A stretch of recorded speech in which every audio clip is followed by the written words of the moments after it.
Yes, তো একটা বিশাল সুখবর ইন্ডিয়ান নেভি তরফ থেকে পাওয়া গেছে। আর হয়তো এটা প্রথমবার হলো যখন নেভি প্রথমবার কোনো মিসাইলকে নিয়ে এত ফাস্ট পরীক্ষা করেছে।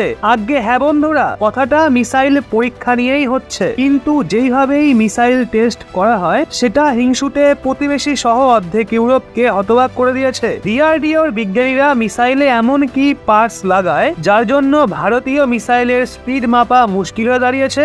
আর এইবার তো ভারত সোজা জাহাজকেই উড়িয়ে দিয়েছে, তাও আবার মাঝ সমুদ্রে। আসলে বন্ধুরা, এখানে কথা হচ্ছে নেভির নতুন ধামাকা আইএনএস ইম্ফাল ডেস্ট্রয়ারের, যেটা থেকে নেভি ব্রহ্মোস মেরিনের সফল পরীক্ষা করে। লেটেস্ট মিডিয়া রিপোর্ট অনুযায়ী বুধবার সকাল 10:10 নেভাল যুদ্ধ জাহাজ আইএনএস ইম্ফাল থেকে ব্রহ্মোস মেরিনের পরীক্ষা করা হয়। পরীক্ষা করার পেছনে উদ্দেশ্য ছিল নিউ ইকুইপমেন্টে পরিপূর্ণ ব্রহ্মোস মিসাইলের অ্যাকুরেসি খতিয়ে দেখা। এখন এই নতুন ইকুইপমেন্ট কি ছিল সেটা সিকিউরিটি রিজনের জন্য ডিআরডিও মিডিয়ার সঙ্গে তা শেয়ার করেনি, কিন্তু ওই ইকুইপমেন্টের জন্য ব্রহ্মোস তার টার্গেটে 100% সঠিক নিশানা লাগাতে সক্ষম হয়, যেটাকে নেভি বুলস আই স্কোর বলে উল্লেখ করে, মানে ষাঁড়ের চোখ উপড়ে ফেলে। এই পরীক্ষাতে টার্গেট হিসেবে একটা পুরনো নেভাল শিপকে রাখা হয়েছিল যা সমুদ্র উপকূল থেকে বহু দূরে ছিল, কিন্তু যখনই আইএনএস ইম্ফল থেকে ব্রহ্মোস মেরিনের এক্সটেন্ডেড ভার্সন ফায়ার করা হয় তো মাত্র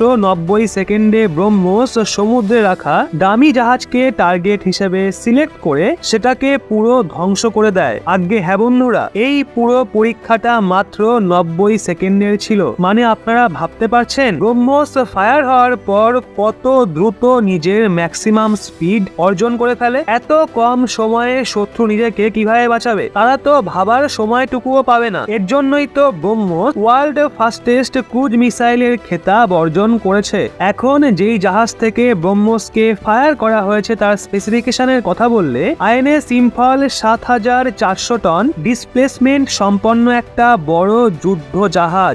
এটা 57 ফিট চওড়া, তো মোটামুটি 535 ফিট লম্বা যুদ্ধ জাহাজ।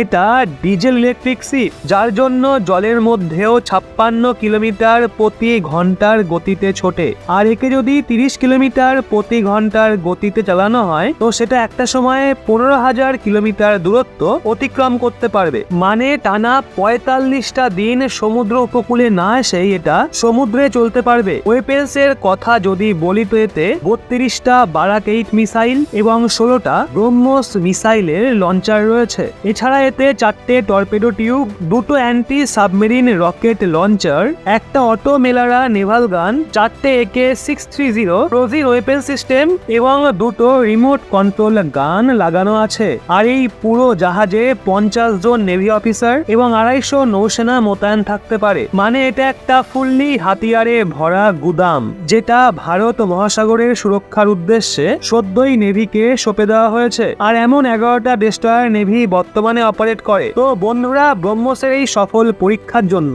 ভারতীয় হিসেবে কি আপনারা গর্বিত? কমেন্টে জয় হিন্দ লিখে বুঝিয়ে দিন, যাতে হিংসুটে প্রতিবেশীরা আরো জ্বলে।